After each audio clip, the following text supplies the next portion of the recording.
Do filters work? This is a question that is more economic than technical. The reason I say that is because it all comes down to how you measure things. What do you actually mean by work? For the core side, filters working means that they stop all spam transactions all the time. This is, of course, a bit of a straw man because that's an impossible standard. The only way you can do that is through some sort of consensus change.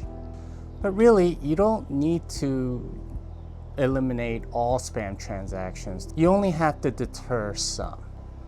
A lock on your door that deters a petty burglar from coming in is still a working lock. It doesn't have to deter every possible criminal that can come into your house.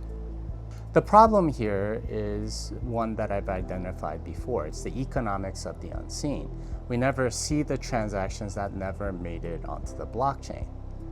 This is similar to the petty burglars that never made it into your house because of the locked door. Nor do we see the transactions that were never signed, nor the transactions that were never created, because they don't show up anywhere. We never get to see the unseen effects. But just because you can't measure them doesn't mean that they don't exist. From an economics perspective, higher cost is the deterrent. Anything that costs more will have less demand. And cost is not just on-chain fees. That would be a very ignorant way to measure cost and would be akin to measuring the cost of a driver's license as just a registration fee at the DMV.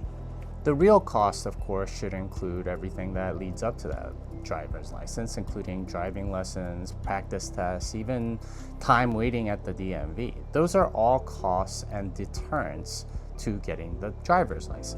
The people that argue filters don't work make the same error.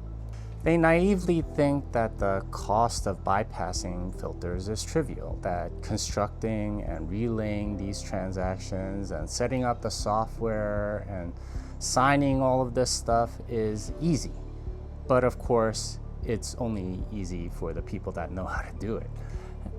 They believe that the only real deterrent is consensus rules and the on-chain fees, which at the moment are 1 sat per vbyte or below, and thus think that filters don't work for that reason. Such an analysis misses the cost for the marginal spammer. The actual cost, of course, includes everything leading up to being able to relay these transactions to the miners, and that includes constructing the transaction, signing the transaction, learning how to relay it to the Libre relay nodes, maybe even researching all of these options.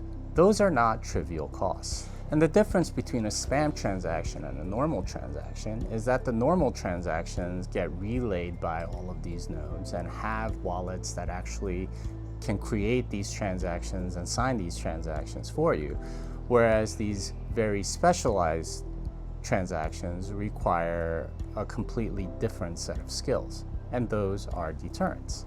In other words, filters induce a cost on spam. It doesn't prevent all possible spam, but it does add a cost which deters the marginal spammer. So in that sense, filters do work.